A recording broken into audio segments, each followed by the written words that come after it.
Hi everyone, welcome to Self-Care Sunday. This is episode 15. Today we're going to be talking a little bit about a virtue, and then we're going to be moving on to a art therapy book. I have some art therapy items in here that we're going to do. All you need for today is yourself, first and foremost, a couple sheets of paper, and something to draw with or write with. I'm choosing markers because I like having different color options, but if you want to do a pen, absolutely go for it. Okay, great. Let's get started with our virtue. Sorry, I'm just gonna prop this up here. Okay. Our virtue for this week is flexibility. This is one that I personally have struggled with in the past, so just a reminder, we're not perfect, we're people. And it's okay if you need to practice something to get better at it.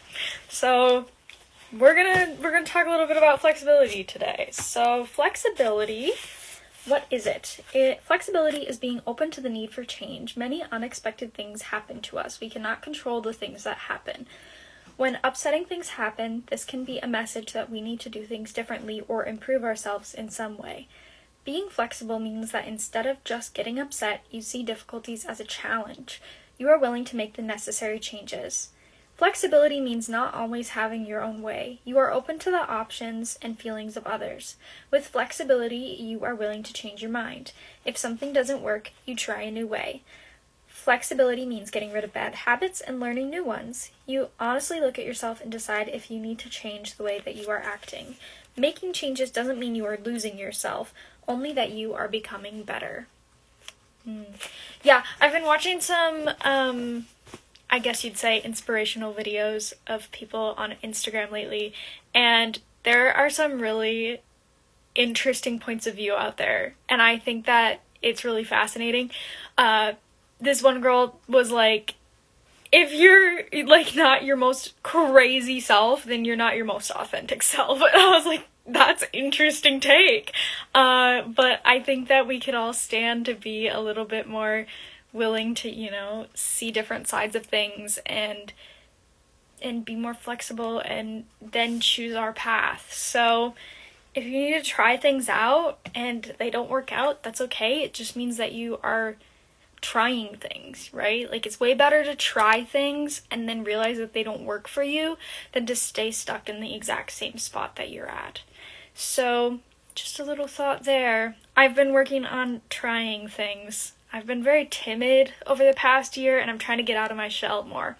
And it's going. I think it's going good. It's going. Okay. Why should you practice flexibility?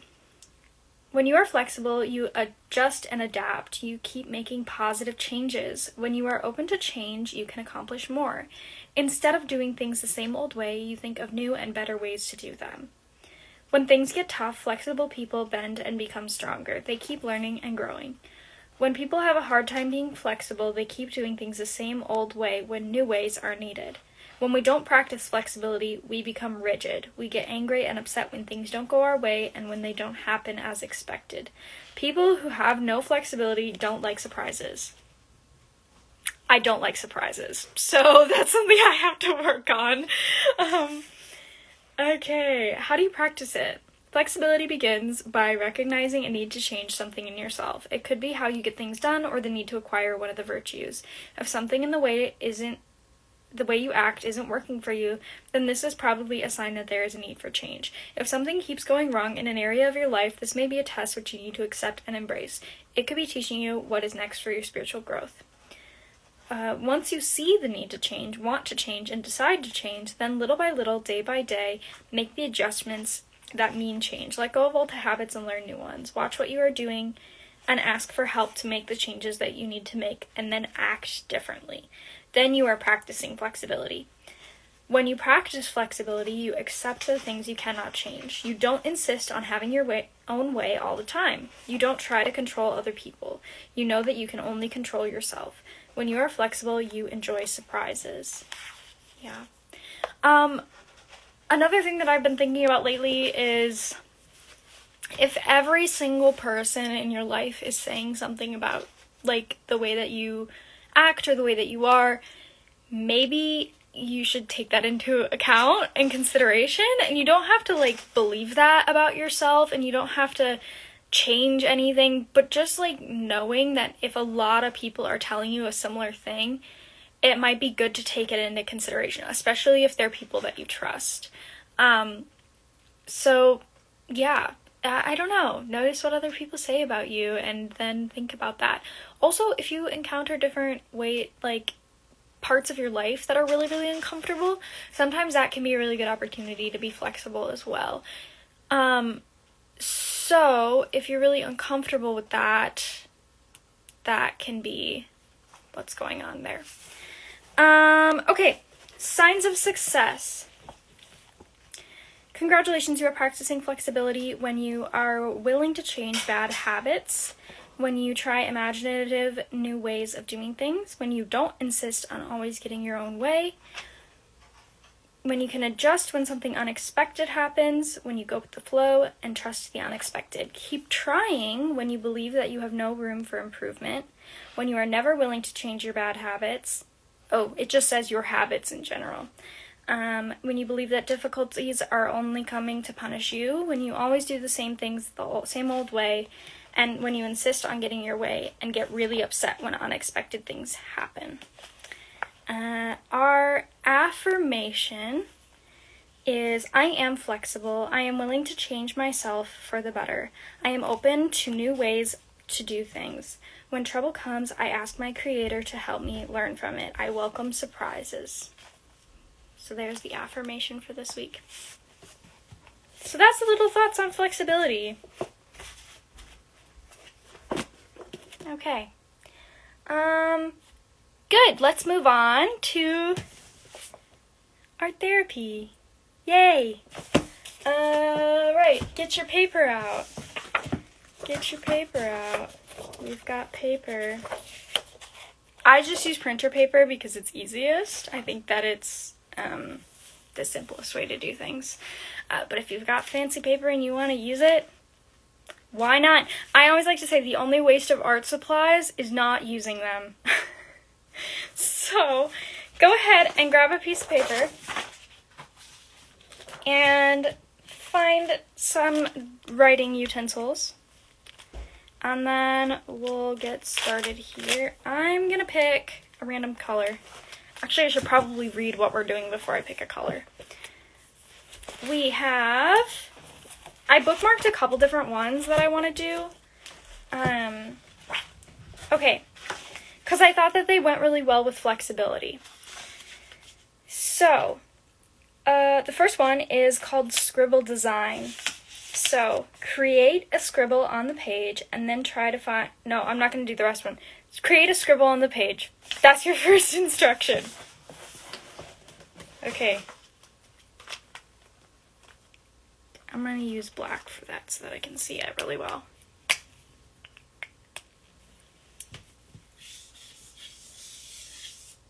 Okay, good. Did you do it? Don't overthink it. Create a scribble. And then sometimes it's helpful to use a different color for the next part. I've got this little shape happening. I don't know what it is. Maybe a jelly bean. And then try to find an image within the scribble. Outline the image with a darker marker to make it more distinctive. Another way to do this exercise is to design a scribble within a small square. Next, fill in the scribble with color and examine the results to see if you can find an image within the design. Or you may select parts of the scribble that you find unique. This method is similar to the first method, but sometimes drawing on a small sheet of paper elicits more of a response because the smaller size seems to be more appealing to people with anxiety. Your group leader will determine which version of the activity you'll do. You're your own group leader. Determine what you want to do. Okay, go ahead and take a minute and see if you can kind of fill in your shape and see what it's like. Okay, I'm going to use this color.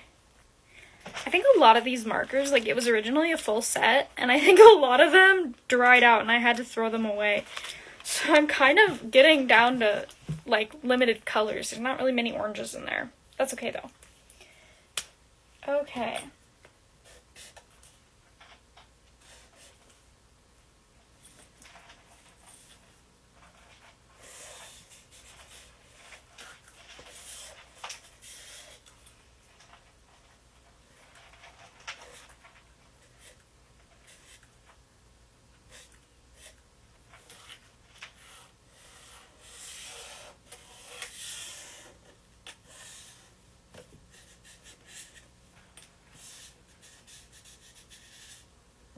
Wow. This is a really good practice in flexibility. Sometimes you'll be drawing and it like doesn't go the way that you want it to at all. And that's okay.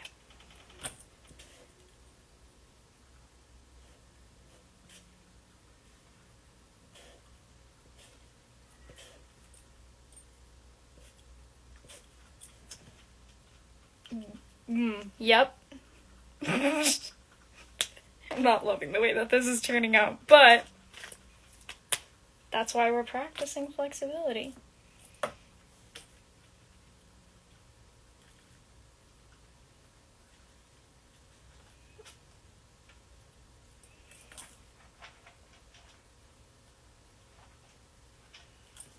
Okay. If you need a little bit more time and you're watching this after, go ahead and pause this. But I think I'm going to move on to the next part. So, now that I've done that, I turned my scribble... Okay, does this design remind you of anything or anyone? Which part of the design attracts you the most? What would you title it?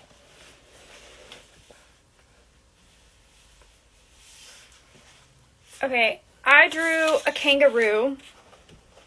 He's kind of a little bit scary, but that's okay. He's got the big kangaroo tail and the feet, and it was a quick drawing. So, there you have it, my little kangaroo guy. And I thought that this looked like a little pouch, so I put a little Joey in there. Yeah. Kangaroo. It reminds me of a kangaroo.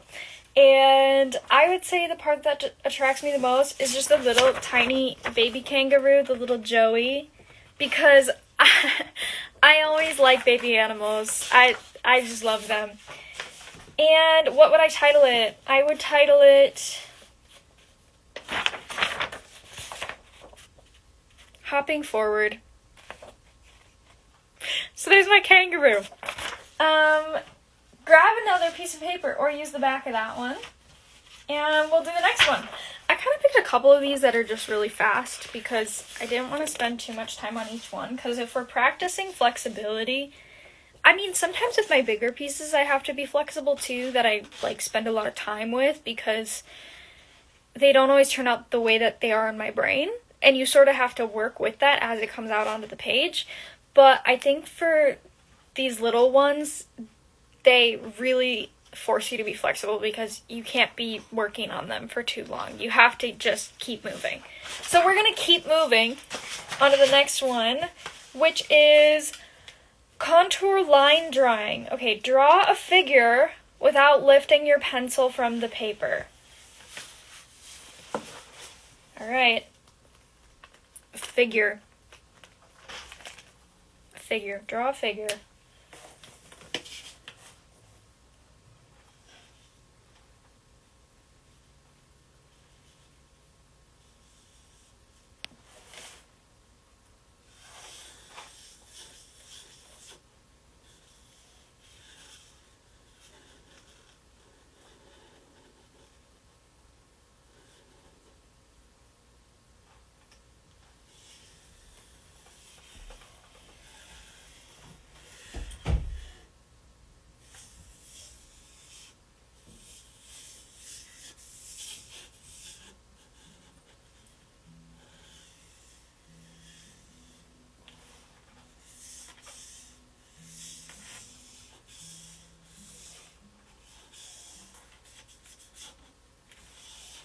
Okay.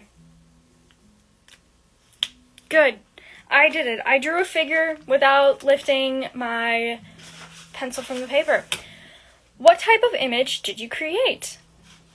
I drew like a full person.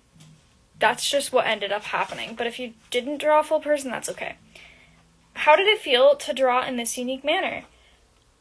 I don't know. I kind of liked it, but it was also really challenging in a lot of ways because I'm not used to doing it. How is the quality of the drawing affected by not lifting the pencil off of the paper? I would say that my drawing quality declined a lot. I have a tendency to, like, sketch, not draw, like, straight lines. I sketch things out and then I darken them later when I have them specifically the way that I want to. This is how my little figure ended up. They have, no feet, but that's okay. There they are. They have glasses because that's the only way I could figure out how to get to the eyeball area without. Yeah. And they have a very large chin. So, there's my figure. Good. I'm gonna draw on the back of that page actually.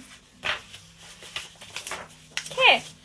You can also use the same page if you want.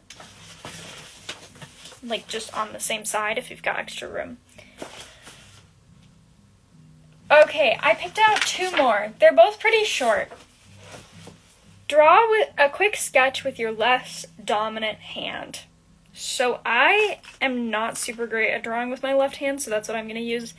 If you're ambidextrous, great! Draw with your feet.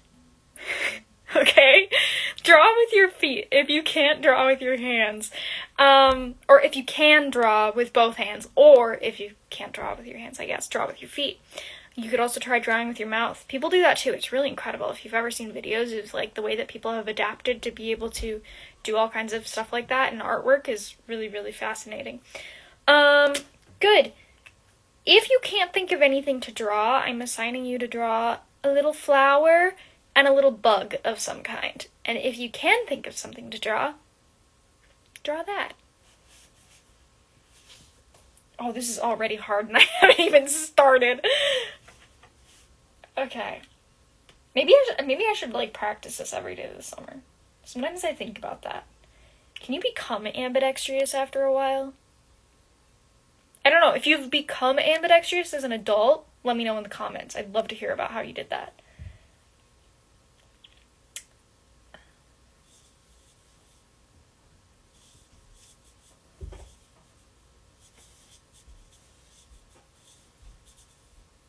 I feel like this is probably what my drawings looked like at 4 years old.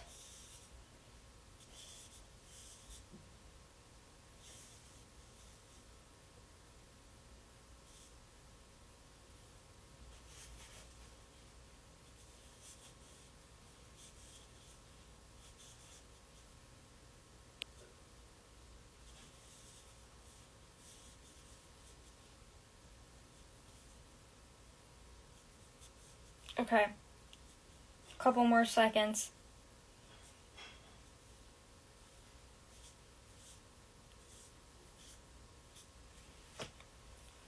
Okay, how'd you do?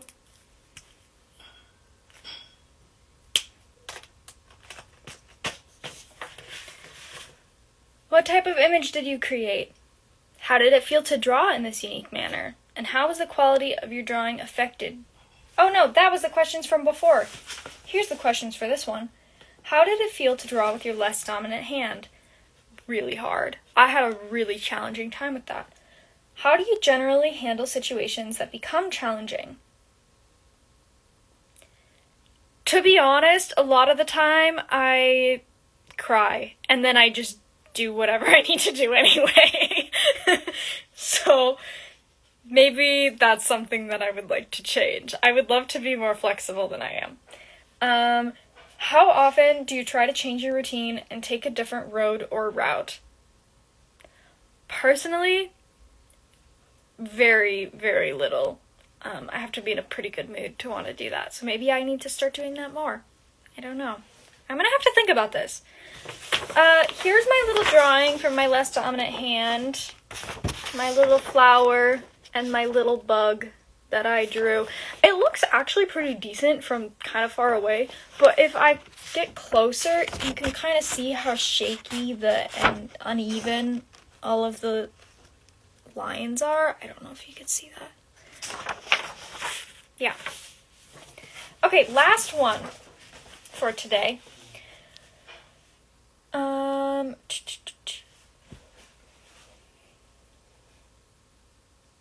I want to do this pointing arrows one. Okay, pick a color. Or many colors, up to you. Draw a series of arrows representing the direction of your life. Okay, questions for exploration. What are the directions of the arrows? Are they going in the same direction or varying directions? Are you satisfied with their directions? And how do the arrows reflect present and future goals? Okay, draw your arrows.